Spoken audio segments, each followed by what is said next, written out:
We are Austin Petrie and Mason Nystrom. Get those cryptos. We're going to be talking about a lot of things right now. The crypto market as a whole has been going up and it's really exciting times. Finally, something is happening.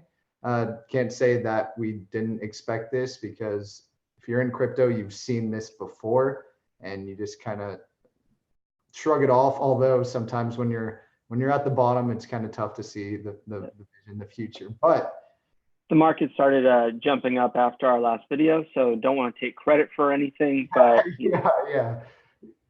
Seriously, I mean, people emailed me saying that they're like, what in the world did y'all talk about? Because since your last video, like Ethereum shot up 40%, this shot up 50%. I mean, it's pretty funny.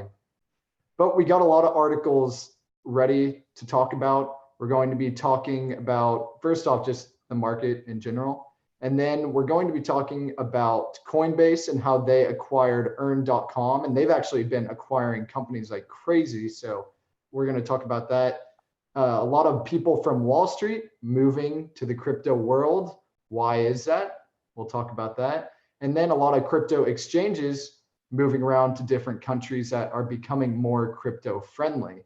And there's a big battle between Russia and Telegram, the app, going on right now. So a lot is going on. I'm going to go ahead and share my screen now and we can get started. Oh, and before we even start, number one, please make sure to subscribe to this channel where you'll be notified of all these videos that are coming out. Mason and I are going to try to do these live sessions every Wednesday night, and we'll just talk about whatever is happening in the news in the crypto world. And then we're going to be doing a lot more other videos, such as we talked about doing EOS versus Ethereum and similar things like that, or VR and AR in cryptocurrencies. Mason's done a decent amount of research with that.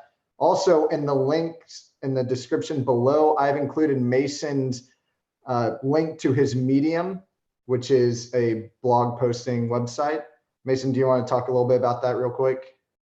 Yeah, so I mean, my Medium account is it's a blog post. It's really popular within like the crypto community. So go ahead, check there. I'll be posting stuff like once a week on topics that I find interesting.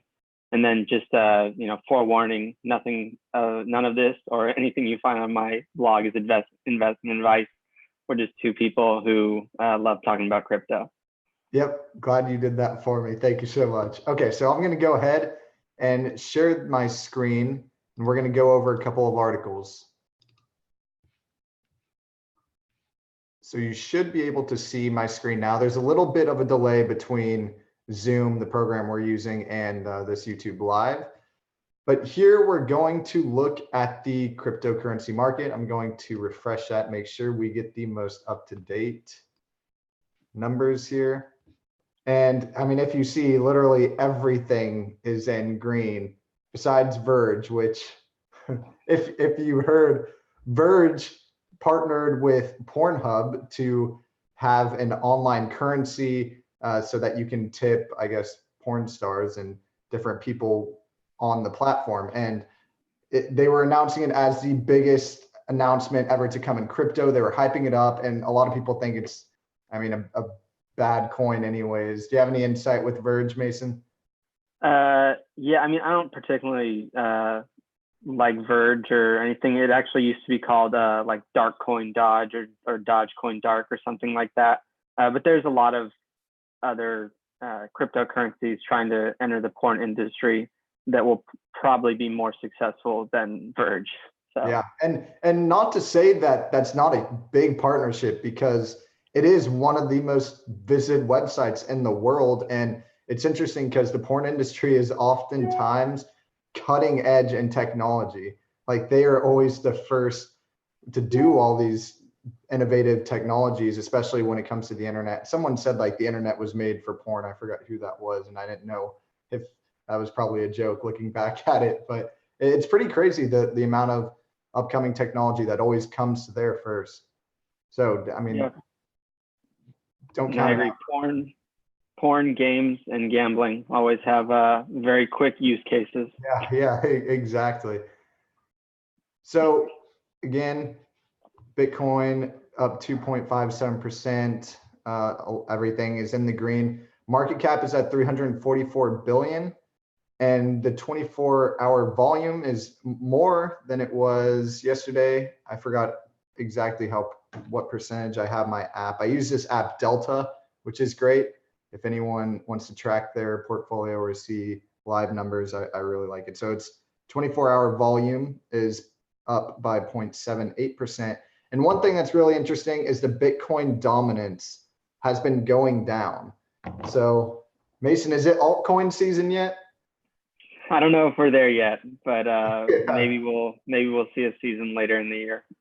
Yeah, it's interesting. So that's definitely something that I'm always looking at, because there's so many different coins out there, and people are starting to understand more and more that there are other coins besides Bitcoin, but still Bitcoin is improving and holds a lot of a big valuable use case. So let's dive into it.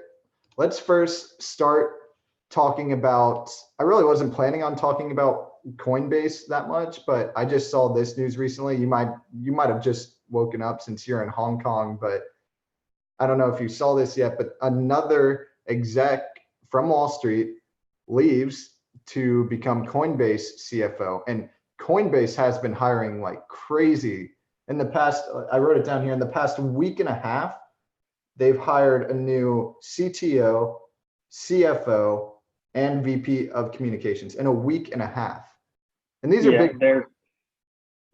Big hires, and I mean they're quickly on their way to becoming the juggernaut of the crypto industry if they, already not are. So especially them, and also Consensus, they I think are two of the largest organizations within the crypto ecosystem right now. What was the other one you said? Consensus? Yeah, Consensus Systems. They do everything blockchain. So I think they have like an open list of like 150 job openings that they're looking for. So they're also rapidly growing. Yeah, and I mean, like I said, these are big players. This guy was in charge of over $32 billion at his hedge fund. So I mean, it's not play money. It's a lot of money that they're working with. And then now is the time that Coinbase announced a couple of months ago that they were going to have, let's see, I wrote it down, 500 new agents by late May. They had 90 start in March, and by May, they're going to have 500 more people. And they announced that they're going to start at some point, they're trying to incorporate ERC20 tokens, which are tokens built on top of Ethereum's platform, into their exchange. So like you said, I think Coinbase is going to be a big juggernaut. And I mean, it's where I started. It's where a lot of people started. It's the simplest platform there is. So it has a sweet spot in my heart. But where do you see that market going? Do you see Coinbase one day being like a Google or a Facebook? Do you see it that big? They easily could be. It really depends on what they try to do and the track they take. I think that their acquisition of Earn.com, which I know you probably have an article there too, is really huge. And for those of you who don't know what Earn.com is, it's basically a way where you can create an account and then people can pay you for essentially email responses, which is really cool because I think email is broken. And I mean, if you're on LinkedIn too, LinkedIn emails are just the worst thing ever, especially for people who don't want them. I mean, so many people put, I do not respond to like LinkedIn emails. And so I think that Earn.com is really taking an awesome method of like pay for someone's attention, pay for their expertise. And I think the CEO of Coinbase, Brian Armstrong, said he wants like 1 billion users in 5 years. So, I mean, if they can get there or even like close to there, they will easily be able to do a lot. And it's interesting because I looked into it and yeah, this made big news that they acquired Earn.com. But I looked into other acquisitions they have, and I mean, they've been acquiring companies like crazy. They acquired one 3 days ago that kind of, I mean, it made news, but it kind of went under the radar. I didn't see it. Cypher Browser. Are you familiar with that? It's an Ethereum-based browser. So there's a bunch of browsers that kind of either let you, have quick access to like a wallet, or that integrate into some decentralized apps. So Cypher's one. I think Toshi is another. Yeah, and MetaMask. There's a bunch of them. I actually have Toshi up here because once I saw all those acquisitions that they were doing and the latest one with earn.com, everything kind of clicked for me because I see what Coinbase is trying to do now. They're almost trying to be like the WeChat of the United States. And you were just in China and you're in Hong Kong right now. I mean, how big is WeChat? Is literally everyone using it? Is it like a Facebook or something? Yeah, I mean, it's bigger than that. WeChat is the most dominant application, I would potentially say, in the world, especially because it is Facebook, it is Instagram, it is payments. It's integrated with Alipay, which is essentially like Apple Pay. And I mean, I was in Beijing, and there's places I couldn't use a Visa credit card. And instead, I needed to use, Alipay on the WeChat app. So it's pretty insane. And then I saw in the chat, Rui P. So Coinbase isn't a blockchain application or platform. They're just an exchange for you to buy and sell.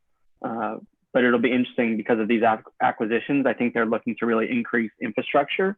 So that means like wallets, hardware, make access really, really easy to people. And I think that, their user design is pretty good and pretty easy. So if they can somehow make that feasible for some of the more complicated applications for users right now, then that'll be huge. Yeah, and there's so many, I wrote this down, that there are more than 70% of Ethereum dApps are games. And there's so many games that are played on phones, but think about it right now. I mean, it's all in the infancy stages, but if you are trying to play an Ethereum based game on your phone, I mean, I don't know if you can do it. Maybe you can, but to the average person, you don't know how. Like I don't personally know how to do that. And so I see that's what Coinbase is also leading towards, because they're acquiring earn.com. It's kind of like a social aspect. And then they're doing, they acquired Cypher browser, which kind of works like Toshi, where it's going to be an all-in-one platform where you can just plug and play. And I mean, just looking at this little screenshot here, it looks like an app store for Apple. And so you can just download different apps. It'll have a whole app ecosystem, secure messaging, instant global payments. I mean, that's exactly how you just described WeChat. So I really think they're trying to be that big player, and I think they can do it. They're going crazy right now. Yeah, I agree. But I mean, they have a war chest, so they're gonna do it well, and I think they're gonna do it right, which is also really exciting. Mm-hmm. So that's Coinbase. They're going wild, but there's, like you said, there's a lot of competition with Binance. I think Binance can be a big player. I mean, they're the biggest exchange in the world right now. Yeah. Even Poloniex, I think that Circle acquiring them is going to be great, because they're going to just mainstream and really automate a lot of their processes. I think that Poloniex had one of the worst customer feedback ratings of like every exchange, and Circle took it over and responded to, I think, all of the complaints in a matter of days, which is insane. And one thing to note was that Circle is a Goldman Sachs backed company. They put a couple million into there. So real interesting to think about. And on the same subject of banks, let's go to Wall Street. There have been so many people who have been leaving Wall Street to do their own crypto projects. And you got to ask yourself, why are these people leaving their high executive jobs at massive international banks with a steady and very, very comfortable income? Why are they leaving that to start their own blockchain or crypto business, or to join another crypto team? So I'm just going to go click through these. I mean, I didn't get all of them, but you can just read the headlines. JP Morgan's blockchain head is leaving to start her own business. She actually had a pretty funny tweet. She just shrugged it off. It's like, yep, I'm doing my own thing. So why did she do that? Was JP Morgan holding her back? Who knows? Yeah, it's interesting. Yeah, I mean, we got the former Goldman Sachs VP joins crypto wallet blockchain to attract institutional clients. And I mean, this guy was head of an institutional wealth services, a department that managed 1.49 trillion worth of total assets in 2017. It's a mind-boggling number. Yeah, not a small chunk of change. Yeah, exactly. And this was a while ago, a couple months ago. This guy was selling ETFs about 15 years. Again, he's moving to Bitwise Asset Management. He's doing research and development. It's another crypto-based company. And he was saying that he sees the crypto market to be either like the Bitcoin as a millennial gold or as another ETF market. And I mean, I can kind of see that for some reason, maybe as a millennial myself, I don't know why, but I would rather put my money in crypto than gold, but you'd like to diversify, and I understand that, but it's just, I don't know why, it just seems old school to me to put in gold, even though it's still very much a thing to do, and it's a safe, smart investment for the most part. Yeah, I think gold, people always say that it's, a solid investment, that, it's a really safe investment, but it really has no inherent value.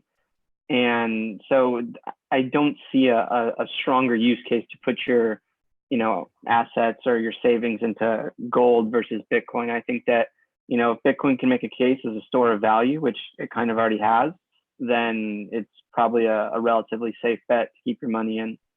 And by the way, for those who don't know what Bitwise Asset Management is, they have a bunch of like index funds. And so one of their, I think, most popular funds is like HODL 10 or Hold 10. And it basically is just a comprised fund of the top 10 crypto assets that they rebalance on a, I think, monthly basis.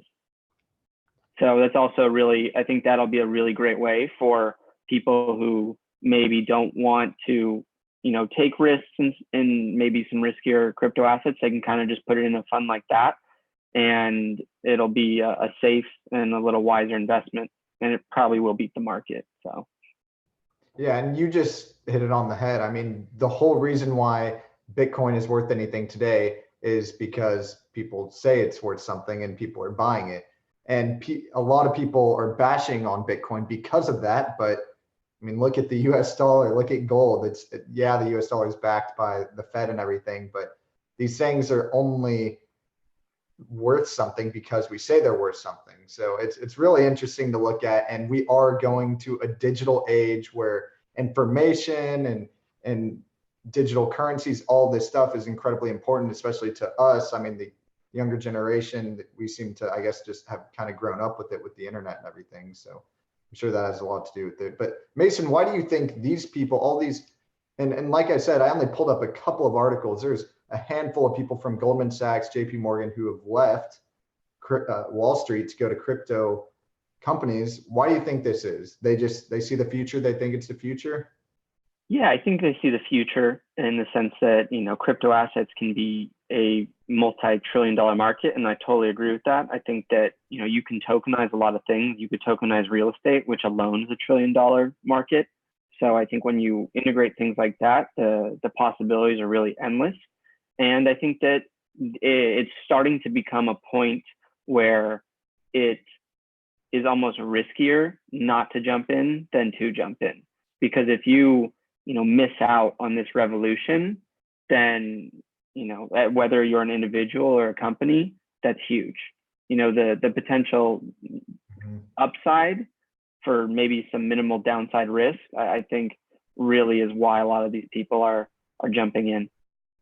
And so these companies, big banks, do you think they're right now building their own, whether it's a blockchain system or they're getting into crypto behind the scenes, or you think they think it's a fad and they're just going to step back and say, we'll let it burn and crash? I think banks or really any major companies would be extremely naive not to either be looking into this technology or already investing. I think, Amazon is a prime example. I think they're on the low key been investing and looking into this space, but I don't think they have as much public announcements. It was like almost probably maybe 6 months to a year ago that they bought, Ether at Amazon, all the web domains for like Bitcoin, Amazon, stuff like that. So I think most of these companies realize that there's a a pretty strong chance that this can be the future, and they don't want to get left behind. Yeah. And do you think they're going to build their own cryptocurrency? Because that's always the question people ask me. They're like, well, is Amazon's going to build their own, Facebook's going to build their own, and then there's no point in all of these. But I don't know. Yeah, I would be extremely disappointed if, Amazon just created Amazon coin or Amazon token tomorrow and said that they're going to start using that on their website. I think that there can be a strong case made that most tokens don't really have any sort of utility or use case. So I think it would be wiser and potentially easier as well if Amazon just accepted Ether or Bitcoin or some type of other medium, or even Litecoin as a payment method, because those have already kind of established pretty strong communities and strong, I guess, use cases. Yeah. And it doesn't have to be just one. Because I actually have integrated on my website, I integrated with Coinbase Commerce, which is brand new. And another reason why, I'm a big fan of Coinbase. They made it so easy for me to accept crypto payments. And if someone's trying to buy something on my website, it's not only Bitcoin, it's everything that Coinbase offers. So they literally click a button that says buy now, and then it says click your whatever cryptocurrency you'd like to use, and then how much, and it's so simple. That's it. And then once they get ERC20 tokens, that'll expand. So yeah, I agree. I don't think that these companies are going to make their own crypto. And same with these countries. It kind of defeats the purpose when every country is trying to make their own cryptocurrency. What do you think about that? I think it's a really interesting point. I think that someone like China has already established a strong showing that they're going to be able to create their own cryptocurrency, or sovereign cryptocurrency, and it'll be widely successful. And I think they're a country that'll want to do it because they're going to want that control. They're going to want to make sure that they can see what people are buying, when they're buying it, and all that data. But I'm hesitant to think that all these countries are going to need their own cryptocurrency. I think that they'll probably end up doing something like that just because it'll be more secure for them. But I don't know if it's really in the ethos of decentralized technology and having a more open and transparent world. Yeah, it'll be interesting to see how people react to it if they do something like that, because as we see right now, I guess it'll be a good time to pull up how Russia is in a big feud with Telegram, and it's basically because Telegram is encrypted and Russia can't get all of the information that they're asking for. And so if a country did have their own cryptocurrency, they could have every single transaction, have data where all the money is going, which, like you said, would be very valuable to them. But to the citizens, they don't want that. They don't want every single thing that is going to be tracked. So it'll be interesting to see that conflict in that climate. And so you want to talk about this a little bit, the feud between Russia and Telegram, what's going on? Yeah, definitely. I think this is really, really interesting. And I think that you're going to start to see potentially a lot more businesses maybe revolting against governments who want access to their information.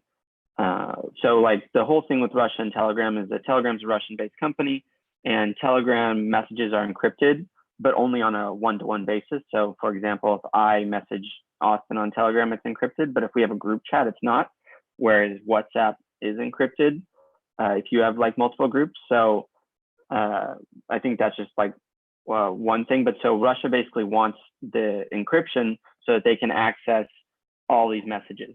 And Telegram said no. And so then, Russia said, okay, well, we're going to, ban Telegram. And then so Telegram started using, I think, Amazon Web Services and something else for like, their services in order to like make Telegram still like somehow allow it still to work. And then Russia went and banned Amazon Web Services. So I think that, you as a country, I think this is a really strong example that they're not going to be able to control things like this, that you can't just start banning everything and expect, everyone to follow suit. I think the only country that's really been successful at that is China. And I don't know if any other country will be successful at that, because I think that the existing infrastructure, it just isn't there for countries like Russia to do that. Yeah. The other person you were talking about was Google Cloud. So they literally banned Amazon and Google in Russia.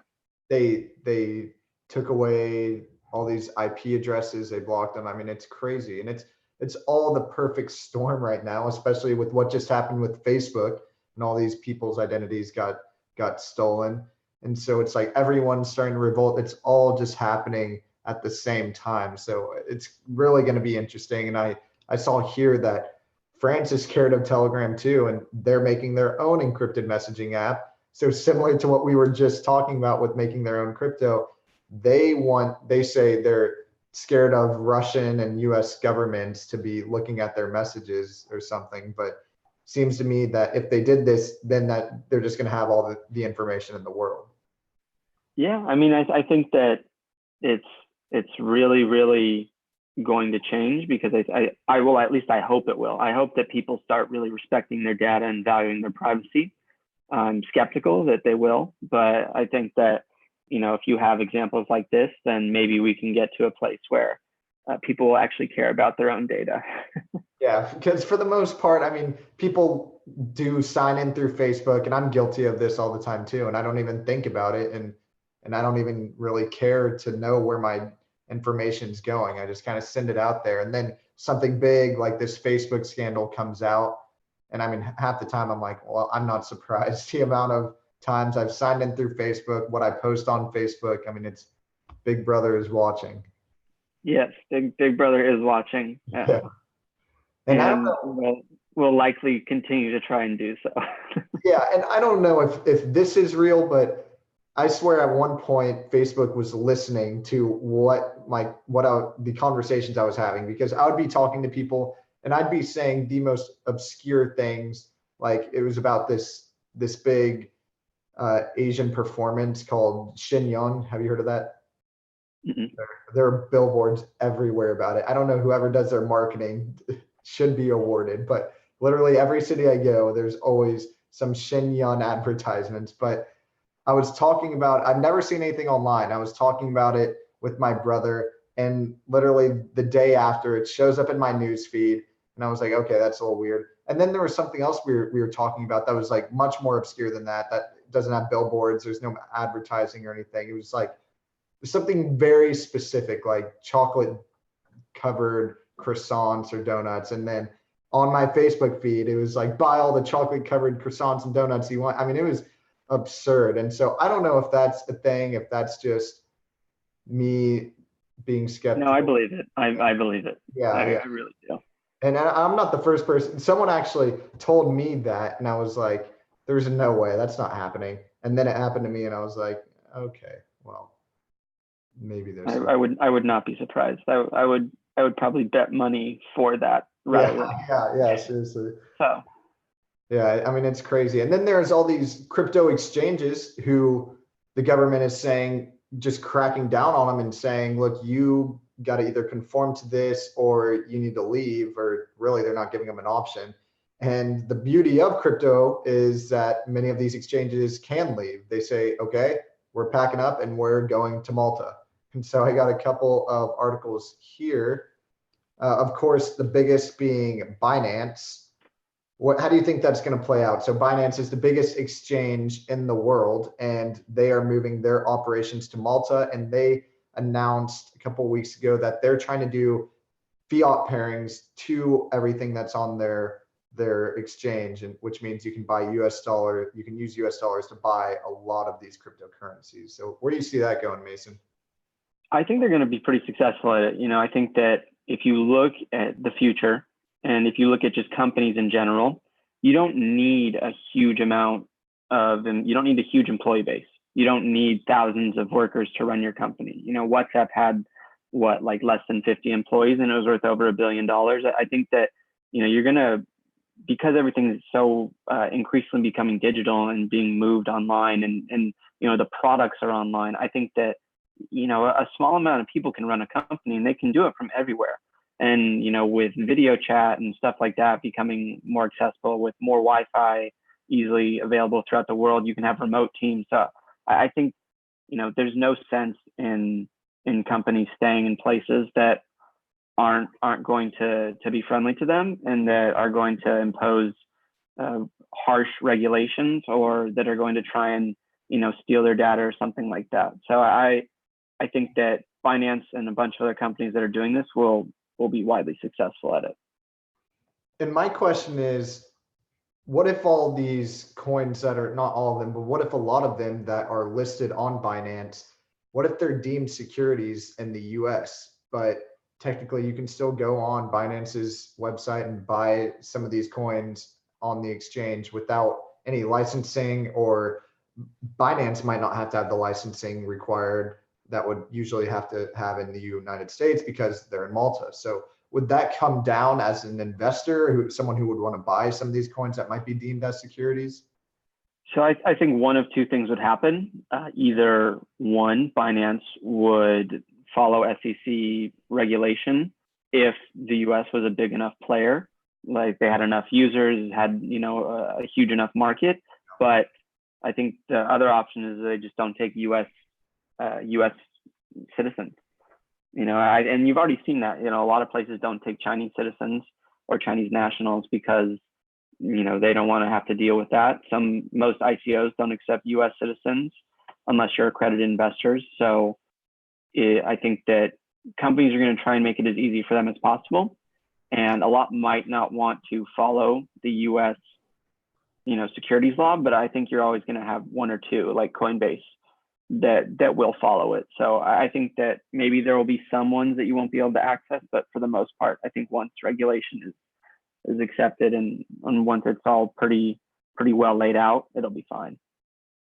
Yeah, and that's recently I have up here Kraken, one of the biggest exchanges, kind of like how you were saying, they take it away from just some places in the world. Kraken said that they're going to end their services in Japan, and there's a lot of rising cost of business there. And Japan was number one in the crypto market. They were leading the path back in December, November, around there. They were the most active in the crypto environment, and then was Korea, and then China, and United States. So how do you see this affecting a country? And then there are countries like Estonia and Malta, and I think Lithuania, which are huge countries involved in crypto.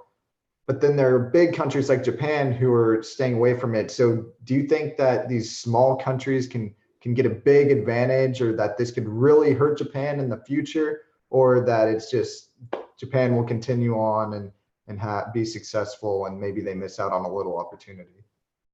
Yeah, I mean, I think Kraken leaving Japan is relatively big, but I think Japan has so many other cryptocurrency exchanges that it shouldn't affect them too negatively.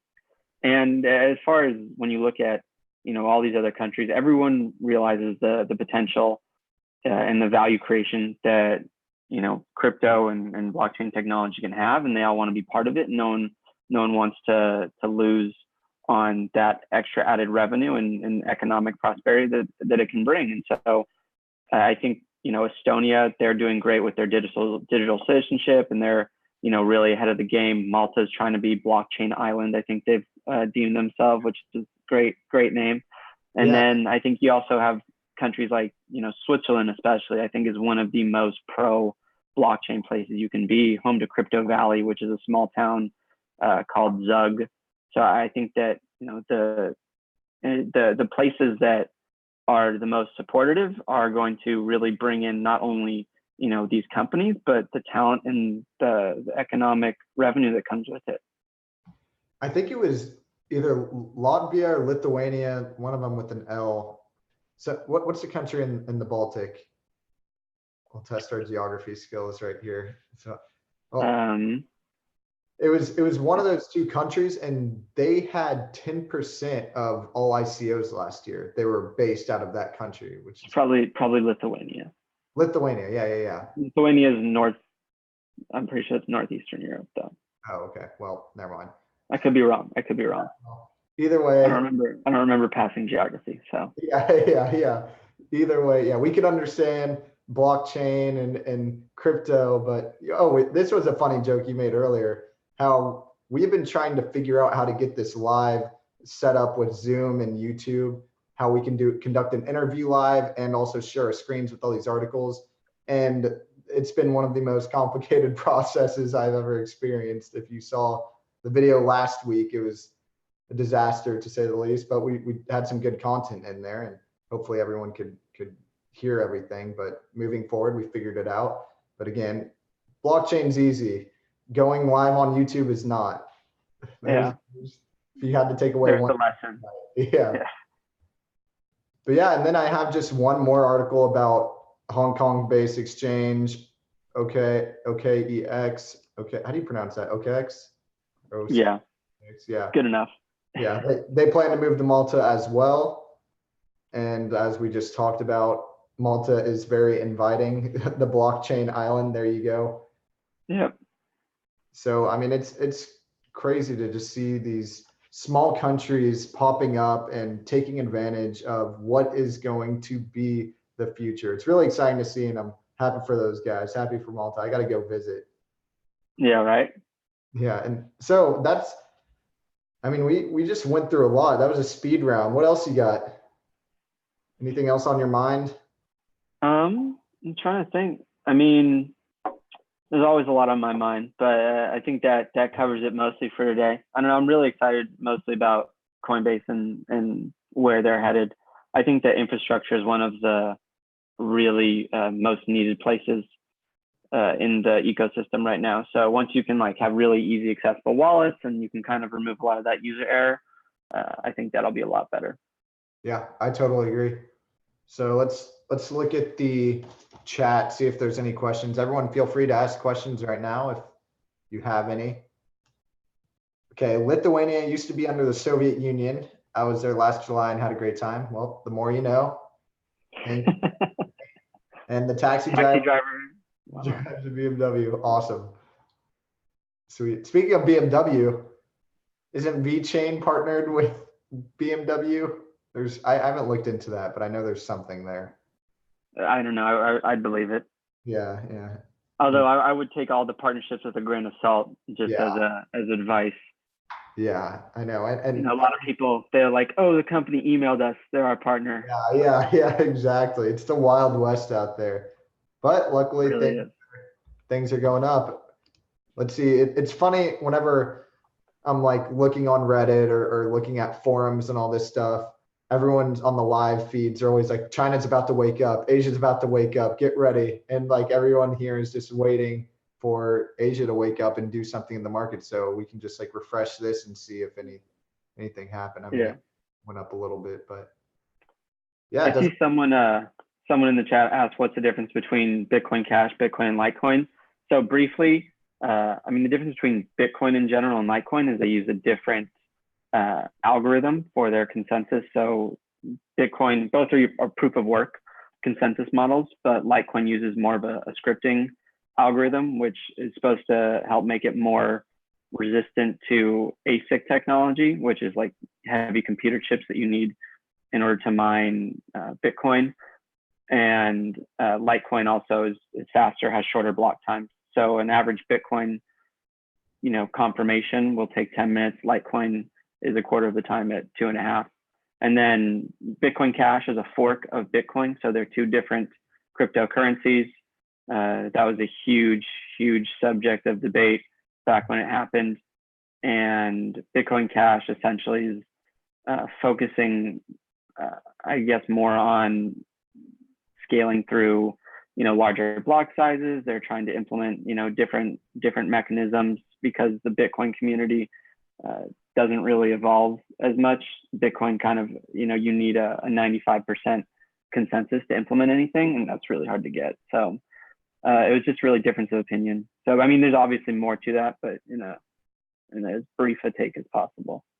Yeah, and when you say 51% consensus, that means there is someone who has 51% power, and they can basically take over the whole blockchain. And that's well, so 95% if you want to. So there's a 51% attack, but if you want to implement something on the Bitcoin protocol, basically if you want to change the code, you need 95% of miners to agree to that, which is really, really difficult. Okay. Yeah, I guess I was referring to a 51% attack, and that's what I heard is actually what happened to Verge before, which is really surprising why a big company like Pornhub, I mean, like it or not, it's still a big company, why they would choose a cryptocurrency that just had a 51% attack and doesn't have the greatest of reputation. So interesting. Yeah, I think, and that just kind of goes to show you that there's, it's all code. So if you have a bug in your code, then you have a bug in your system. Essentially, you have a bug in your company. And that's what happened with Verge. And that was a really big problem. Okay, Chris had a question. Do you think eventually security will get easier in buying, selling, and storing coins? Trezor is not easy for a regular non-computer person. Yeah, that's a great question. And this is kind of what I meant by infrastructure is really important. I think, either whether it's a Trezor or a Ledger, there's still some user error. There's still some difficulty. It doesn't have the prettiest user interface. It's no Apple. And so I think that once you can implement stuff like that, it'll be a lot better. It'll be interesting to see how they do it, because there's certain things that you would I guess want but are really hard to implement, because when you have any sort of blockchain, it's considered immutable in the sense that when I send something, I can't cancel that transaction, and that would be a common feature that maybe most people would want, but whether that's feasible or not, we'll see. But buying, selling, storing will definitely get easier. For sure. I think that you'll start to see a lot better hardware wallets, a lot better, smart contracts, stuff like that will really expedite the process.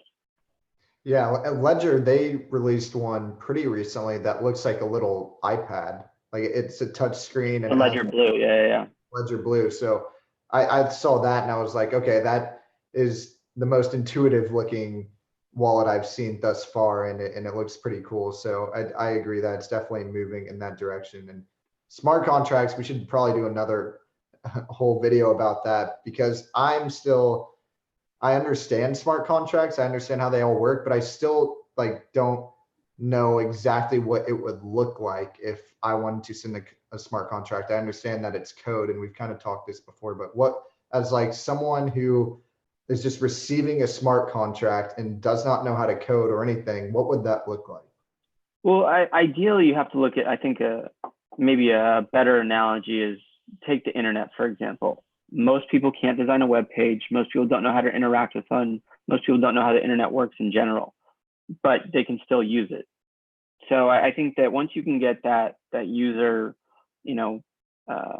accessibility, that user function in, that's really easy and just aesthetically pleasing, it'll become a lot easier. So I think that, for example, if you ever want to, have a smart contract, say you want to do some type of payment smart contract so that, when you send money to X, then it goes to someone else or something like that. I think eventually you'll just be able to select a smart contract, or they could just be even integrated into an underlying application. So you would just press pay and it would use that anyway.